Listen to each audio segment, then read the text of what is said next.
Happy Monday and good morning. It is April 8th, and we are heading into another fantastic week. Let's start with March Madness. The women's national championship game last night was fantastic. South Carolina, they beat Iowa 87-75 to win their third NCAA women's championship, finishing the season undefeated. With their win, South Carolina is the 10th team to notch a perfect season in the history of Division I women's basketball.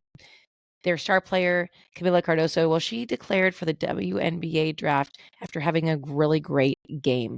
Their head coach, South Carolina's head coach, Dawn Staley, took a moment to thank Caitlin Clark after the game. She said, I want to personally thank Caitlin Clark for lifting up our sport. She carried a heavy load for our sport, and it's not going to stop here on the collegiate tour. But when she's picked number one in the WNBA draft, she's going to lift that league up as well.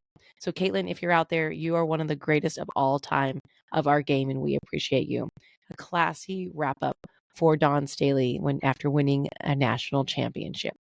The WNBA draft, just a side note, is April 15th, so it's sneaking up right around the corner, and Caitlin Clark is expected to go to the Indiana Fever. Men's March Madness, their national championship game is tonight.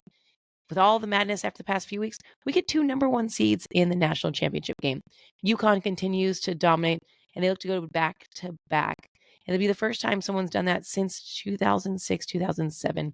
Meanwhile, Purdue is looking for their first ever title. 26% of people picked UConn to win it all in their brackets. And this really is a story of two massive humans. In one corner is Zach Edey for Purdue, who's 7'4", 300-pound unstoppable force. Opposite him is Donovan Clingan from UConn, who's 7'2" and 280 pounds. Really interesting fact about Boilermakers star center Zach Edey. He can't make money in name, image, likeness because he's Canadian. So apparently he's on a student visa and he's not legally allowed to make money through name, image, likeness. So kind of an interesting little fact for you today. Okay, quick few things before we go. WrestleMania 40. That was this weekend. It's like the Super Bowl of wrestling, but it's 2 days. And as speaking of Super Bowls and star football players, the WrestleMania was in Philadelphia, and former Philadelphia Eagles center Jason Kelce made his WWE debut on Saturday when he and his offensive tackle Lane Johnson stepped into the ring. Originally, they were in the stands wearing masks with Eagles logos on them. Then they removed them to reveal their identity. And there you have it. The Rock came back, and he and Roman Reigns defeated Cody Rhodes and Seth Rollins in the first big night of action for WrestleMania.